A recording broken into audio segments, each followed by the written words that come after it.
Bonjour à tous et à toutes, j'espère toujours vous retrouver en pleine forme. Bienvenue bien sûr dans votre site Mathéphysique en poche. Dans cette séance, je vais partager avec vous, chers étudiants et étudiantes de la deuxième baccalauréat, un exercice bien sûr en chimie, toujours dans le cadre de vous préparer au jour J du bac, bien sûr. Alors là, c'est un exercice complet, bien sûr, qui comporte des questions qui sont en lien avec les réactions acido-basiques. Donc, vous devez savoir ce qu'est un acide et ce qu'est une base selon Bronchet. Donc, vous devez ensuite répondre aux questions pour trouver les grandeurs liées, bien sûr, toujours en appliquant certaines formules que vous devez savoir. Alors voilà, on considère une solution S1 d'acide éthanoïque de concentration initiale C1 et de pH égale à pH1.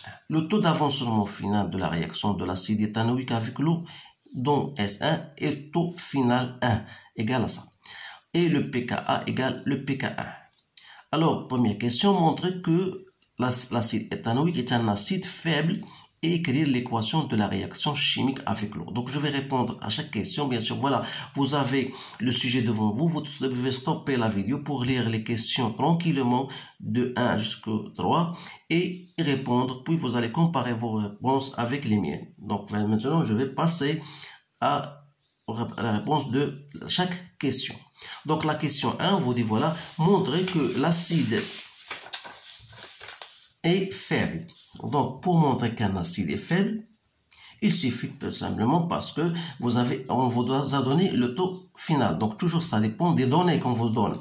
Ici, on vous a donné le taux final 1 égale à 9, 10 moins 3. Donc, vous remarquez bien sûr que le taux final est inférieur à 1. Donc, vous dites que l'acide CH3CO2H est un acide faible. Donc, c'est une réponse claire. Maintenant, la question B. Je vais d'abord écrire l'équation de la réaction chimique. Donc, vous savez bien sûr qu'il s'agit d'un acide.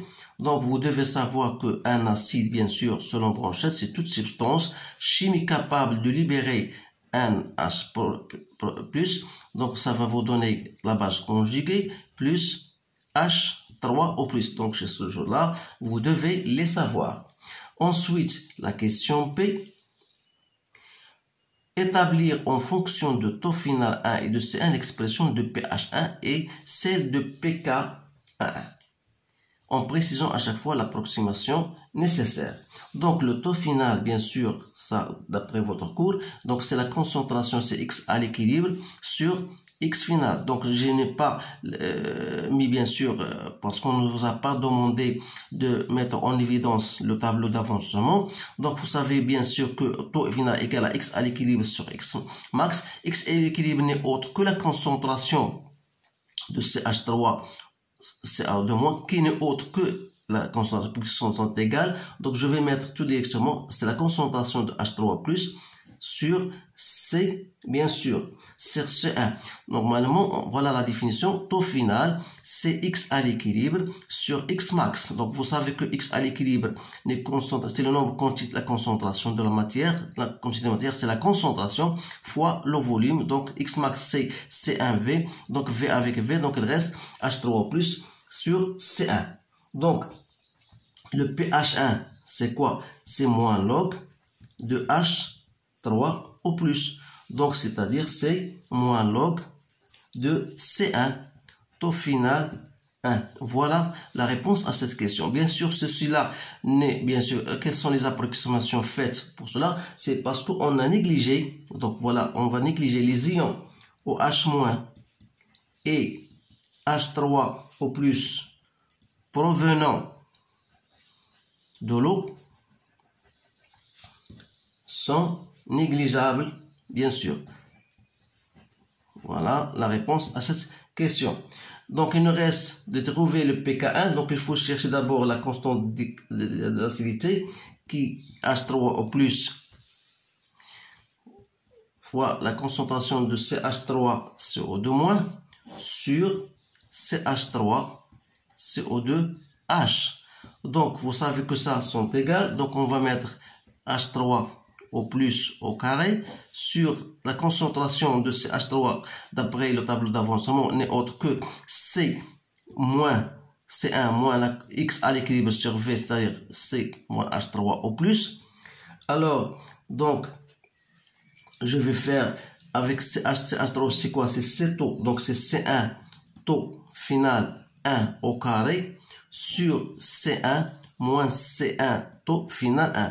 Donc c'est C1 taux final 1 au carré sur 1 moins taux final 1. Comme taux final 1 est très négligeable devant 1, donc je peux dire que K1 est à peu près égal à C1 taux final 1 au carré. D'où, bien sûr, alors le PK à 1 qui est égal à moins log de Ka, donc c'est moins log de C1 taux 1 taux final 1 au carré. Voilà l'expression bien sûr de PK1. Donc il suffit de faire votre calcul pour la question C. Voilà la question C. Voilà, déterminer, calculer le pH1 et vérifier que le pKa 1 égale à 4,75. Donc, pour déterminer le pH1, donc on a dit c'est moins log de C1 taux final 1. Donc, vous faites votre application numérique, bien sûr. C'est moins log de C1, c'est 0,2. Et taux, c'est 10 moins 9, 10 moins 3. Donc, j'ai trouvé, moi, pH1, c'est 2,74. Alors, pour le pKa 1, de la même manière, donc c'est 0,2, 9, 10 moins 3 au carré. Donc, j'ai trouvé 4,75. Maintenant, on va passer à la question 2. Donc, la question 2, voilà. À partir d'un volume V1 de S1, on réalise une dilution par l'ajout d'un volume VE d'eau pure de façon que l'acide éthanoïque reste faiblement dissocié.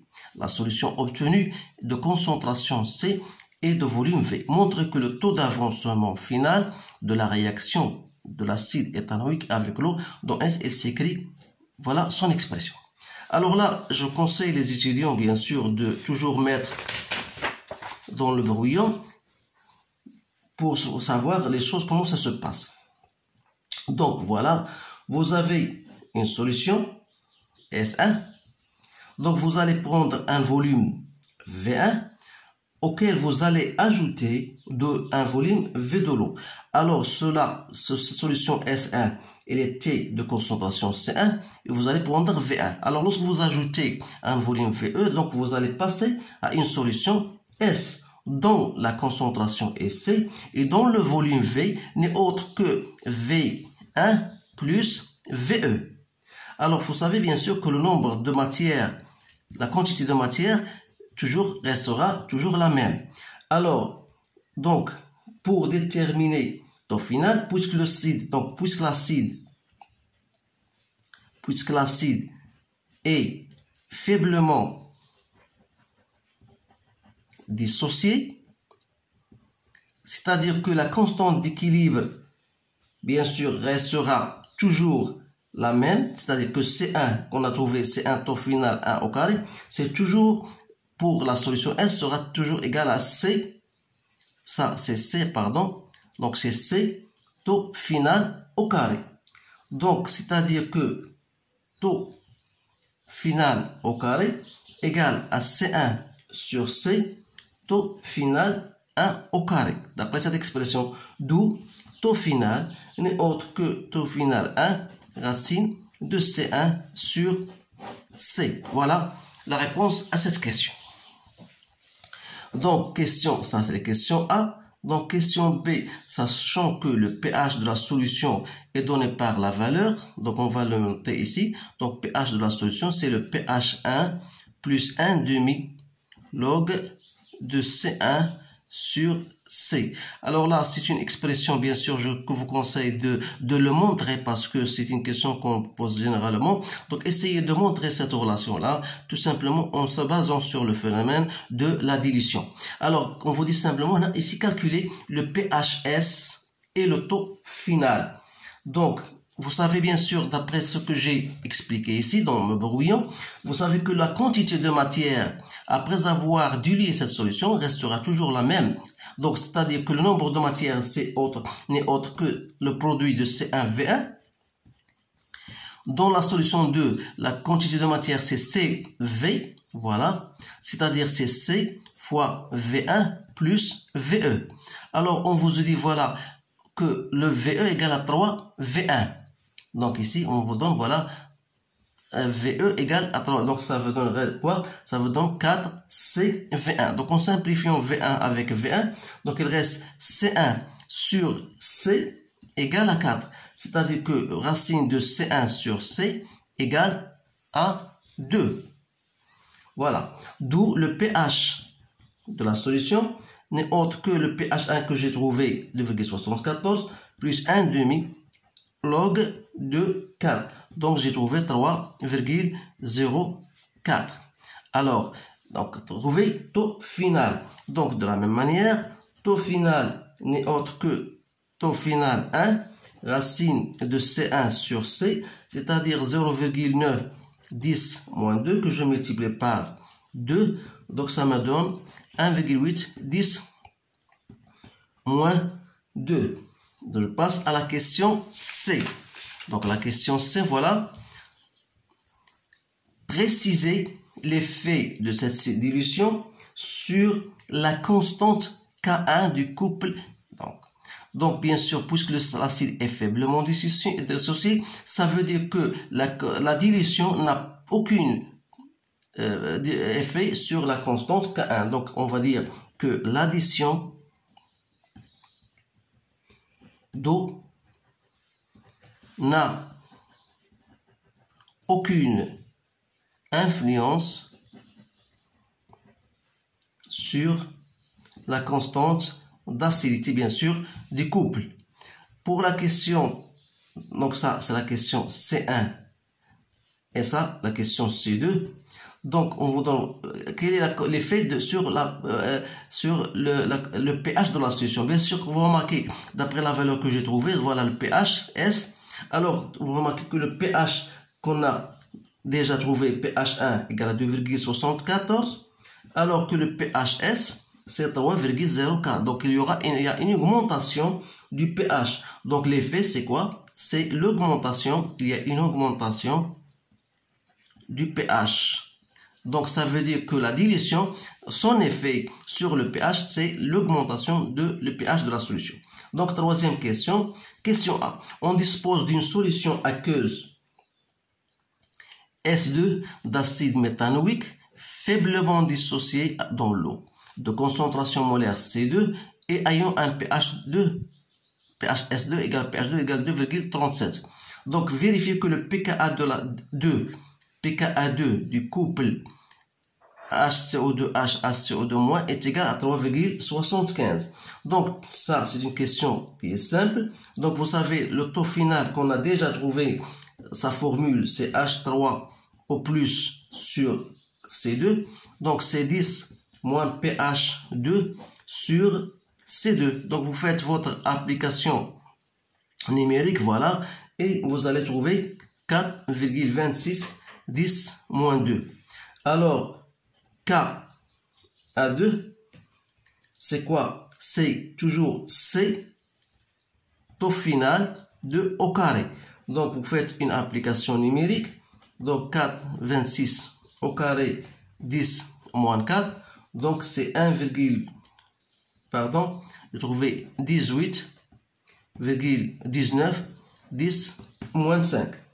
Alors, le pKa2, c'est moins log de Ka2. Donc, vous allez trouver 3,75. Dernière question, c'est comparer les forces d'acide éthanoïque et de l'acide méthanoïque. Alors là, c'est une simple question que vous devez savoir, que vous savez que l'acide Donc, pour un acide fort, il suffit de comparer les constantes d'acidité. Donc, il suffit de comparer les constantes d'acidité de chaque acide, bien sûr. Vous savez que l'acidité, lorsque la constante d'acidité augmente, l'acide devient plus fort. Si je compare maintenant le pKa2, donc vous remarquez que le pKa2 est inférieur au pKa1, c'est-à-dire que HCO2H est un acide plus fort que CH3CO2H. Voilà la réponse à cette question. Vous devez bien sûr répondre à cette question d'une autre manière en comparant tout simplement le taux d'avancement pour chaque coupe. Alors ça, c'est un exercice que je trouve très intéressant et qui mérite d'être partagé, bien sûr. Donc essayez de le refaire, bien sûr, pour maîtriser ces notions-là parce que ce sont les questions qu'on vous pose généralement le jour de l'examen. Donc, je vous remercie de votre attention et je vous souhaite une bonne chance et je vous dis à bientôt.